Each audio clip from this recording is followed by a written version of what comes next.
Assalamualaikum warahmatullahi wabarakatuh. Bagaimana kabarnya anak-anak? Insya Allah sehat semua kan?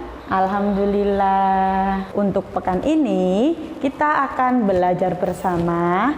Masih materi pecahan ya anak-anak ya. Jangan bosen, pecahan asik kan? Tetapi untuk materi pekan ini kita akan belajar mengenai soal cerita penjumlahan pecahan.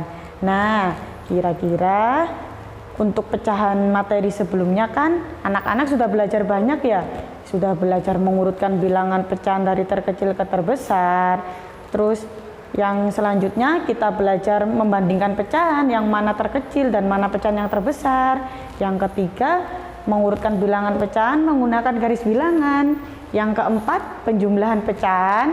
Yang kelima, pengurangan bilangan pecahan. Dan sekarang kita belajar mengenai soal cerita. Tetapi soal ceritanya tentang penjumlahan bilangan pecahan. Nanti waktu mengerjakan kita harus perhatikan dulu ada 4 langkah yang harus kita lakukan. Langkah pertama, yakni kita harus membaca soal dengan teliti. Membaca soal ceritanya dengan teliti hingga paham. Jika anak-anak masih belum paham, silakan dibaca soal ceritanya lagi hingga paham. Oke, sedangkan yang kedua, yakni anak-anak memberikan garis pada kata atau kalimat yang penting. Misal, kalau di penjumlahan itu yang digarisi adalah bilangannya sama kata terakhir atau kalimat terakhir. Kalau di penjumlahan kan berapa jumlah atau berapa keseluruhan, itu yang digarisi. Oke, untuk yang ketiga, anak-anak menulis operasi hitung atau bentuk matematikanya.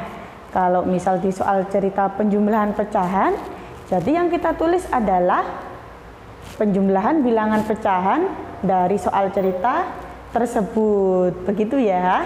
Sedangkan yang terakhir atau yang keempat, kita buat kesimpulan. Kesimpulannya seperti apa? Biasanya diawali kata jadi. Seperti itu ya. Paham? Paham. Jangan sampai lupa 4 langkahnya. Oke, kalau begitu kita lanjutkan ke contoh soal cerita. Contoh, Kafa mempunyai tabungan uang yang akan disedekahkan. Ia bersedekah sebanyak 8/10 dari tabungannya. Kafa menambah lagi sedekahnya sebanyak 4/10. Berapa seluruh jumlah tabungan uang yang akan disedekahkan Kafa? Untuk menjawabnya, anak-anak harus mengikuti langkah-langkah yang sudah dijelaskan sebelumnya. Yaitu, langkah pertama adalah anak-anak harus membaca soal dengan teliti hingga paham. Jika belum paham, silakan bisa diulang soal ceritanya untuk dibaca hingga paham. Langkah yang kedua, anak-anak harus memberikan garis bawah untuk kata atau kalimat yang penting. Lalu, untuk langkah yang ketiga, anak-anak harus menuliskan bentuk operasi hitung atau bentuk matematikanya. Bisa diperhatikan ya, di situ tertulis 8/10 ditambah 4/10 sama dengan 12/10. Lalu untuk langkah yang keempat, anak-anak harus menuliskan kesimpulan dari jawabannya, yang mana kesimpulan dari contoh soal ini adalah jadi jumlah tabungan yang akan disedekahkan Kafa adalah 12/10.